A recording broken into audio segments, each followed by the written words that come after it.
What's going on, guys? Welcome back. This is 5 tips to a better HYROX sled push. You're never gonna make it, you're not good enough. There's a million other people with the same stuff. You really think you're different? Man, you must be kidding. Think you're gonna hit it, but you just don't get it. It's impossible, it's not probable, you're irresponsible. Too many obstacles, you gotta stop it, yo. You gotta take it slow. Point number 1 is the weight of your sled and what to consider. The HYROX weights are all on their website for pro and age groupers. But what you think about is each sled's different, not only in the size of the sled, but more importantly, the friction on the bottom of the sled.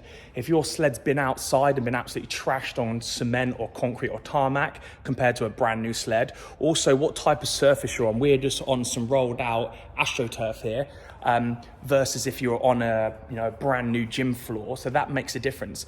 The only real way to know what you're doing is, unfortunately, to do a HYROX and then to remember what that feeling was like, how many steps you could take before you had to stop and all that sort of stuff. So it's not just about the weight on the sled, it's about what friction it causes on the ground. So that's point number 1. Try and find it out, speak to other people who've done it, retest the sleds here and try to find that weight.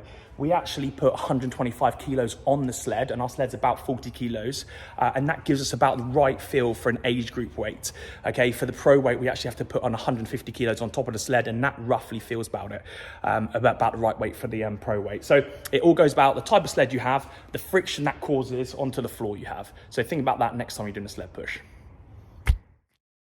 Point number 2 is, where do you hold the sled when you press it? We have 4 different options.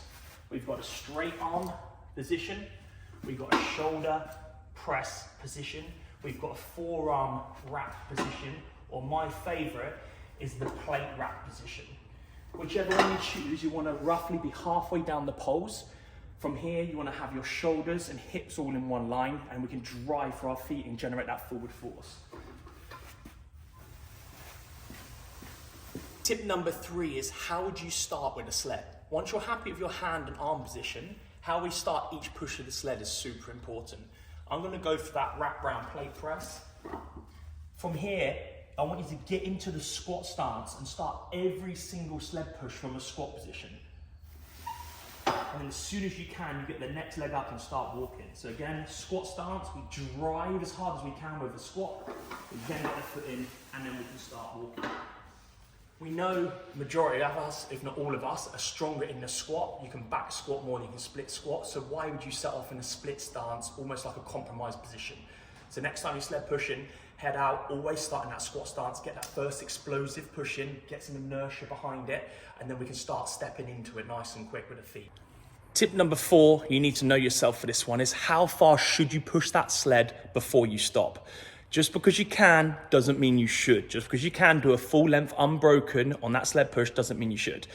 I try to do 10 to 12 steps, short, sharp little steps. I then stop and I take 3 to 6 deep breaths. I'll just take 3 deep breaths if I'm feeling great, and I'll take up to 6 deep breaths if I'm in the hurt locker. It'll all depend how quick we start off the race and where I am in the pack. So have a routine, have a pattern. Most athletes will have a step count, like I just said, rather than a distance pressed. Have a go, have a play around, see what you can do. Do not get caught out racing people up and down on the sled push. The event cannot be won here, but it can definitely be lost. So have a step count, and I prefer, instead of to hand time off, have a set amount of deep breaths, because as you get fatigued, you end up taking bigger and deeper breaths, which is fantastic. That takes a little bit longer, but it doesn't matter. So it's going to bring that heart rate back down. So a set amount of steps followed by a set amount of breaths for your rest. The 5th and final tip is going to be, how much weight should we have on the sled every time we train? A big mistake would be to always just train at a HYROX weight and a HYROX distance.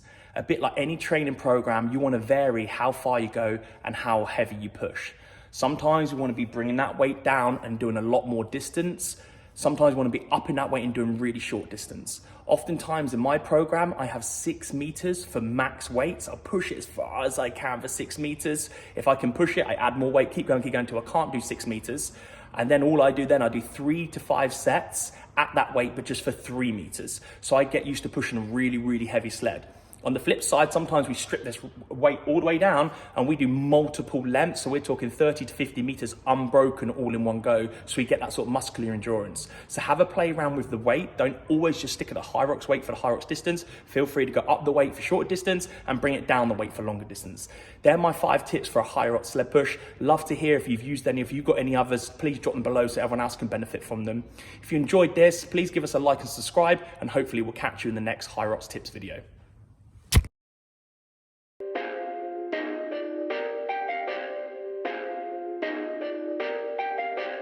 Perfect.